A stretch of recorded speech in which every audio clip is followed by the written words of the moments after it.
നമസ്കാരം സാറേ. നീ എന്നെ സാറ് വിളിക്കരുത്. സോറി സാറേ.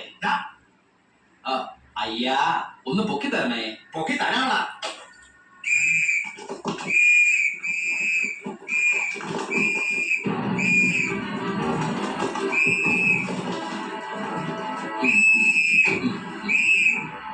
എല്ലാരും ആയില്ലേ? ഈ 3 ലോഡും ആറ്റുമടക്കുള്ള കുടിവെള്ളമായിരിക്കും. ഇയാളാ? അല്ല, സ്പിരിറ്റാ. കീറി പരിശോധിക്കും സാർ.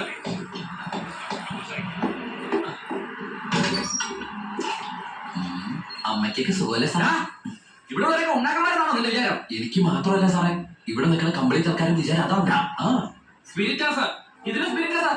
ഇതിലും സ്പിരിറ്റാ പറയുന്ന അവരുടെ ഒരു സ്പിരിറ്റ് ഉണ്ടല്ലേ സാറേ? ഞാൻ പണി കൈയെടുക്കും സാറേ.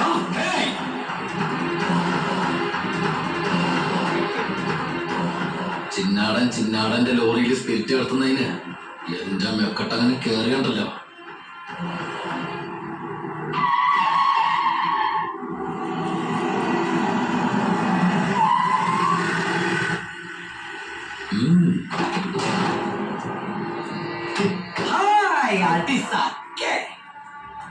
എവിടെയായിരുന്നു ഔവേ? വണ്ടിയുടെ മുമ്പിലല്ലോ എസ്കോട്ട് വരുന്നത്. ഇവരെന്നെ സംശയിച്ചില്ലയോ? എന്നതാണ് പ്രശ്നം? ഈ ലോറികൾ ആരെന്നുള്ളതാ പ്രശ്നം. ഇതെന്റെ ലോറികൾ തന്നെ. കേട്ടല്ലോ, എല്ലാരും കേട്ടല്ലോ. കള്ള സ്പിരിറ്റുമായിട്ട് വന്ന ഈ 3 ലോറികളും നമ്മുടെ ബഹുമാനപ്പെട്ട വർക്കിച്ചെന്റേതാണെന്ന്. അപ്പഴല്ലേ പറയുന്നത്? ഇത് നമ്മുടെ ലോറികളല്ല. ഞാൻ പറയാൻ വന്നത് ഇത് നമ്മുടെ ലോറികളല്ല. ഇത് വർക്കിച്ചെന്റെ ലോറി അല്ലെന്ന് എന്റെ കൊച്ചുള്ള പേരടിക്കുന്നത്. ഇത് എന്റെ ലോറികളെ അല്ല. അല്ലേ? അല്ലാന്ന് പറഞ്ഞില്ലേ? അപ്പൊ ഓക്കെ, വർക്കിച്ചായന്റെ ലോറികൾ അല്ലെങ്കിൽ നമുക്ക് ഇവിടെ ചാത്തിട്ടാലോ സാറേ? എന്തായാലും ഉടമസ്ഥം വരുമല്ലോ. അപ്പൊ അയാളെ പിടി ചാത്തറാം. എങ്ങനെയുണ്ട് എന്റെ ഐഡിയ? സാറിന് ടോയ്ലറ്റ് പോകാൻ പറ്റും കേട്ടോ. ഫേസ് വരാണ്ടിരിക്കണം. വർക്കിച്ചായ ഒന്ന് തോന്നേ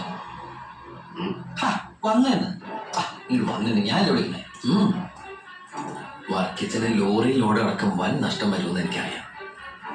വർക്കിച്ചന്റെ വണ്ടികളുടെ നമ്പർ ഉപയോഗിച്ച് എന്റെ ലോറികള് 1 മണിക്കൂർ മുമ്പ് പാലക്കാട് അതിർത്തി കടന്നു. ഇനി മഷിയിട്ട് നോക്കിയാലും കിട്ടില്ല. എന്തിനാ വർക്കിച്ചൻ എന്റെ റൺവേ കയറി കളിച്ചത്? അതുകൊണ്ടല്ലേ ഞാൻ കയറ്റി കളിച്ചത്.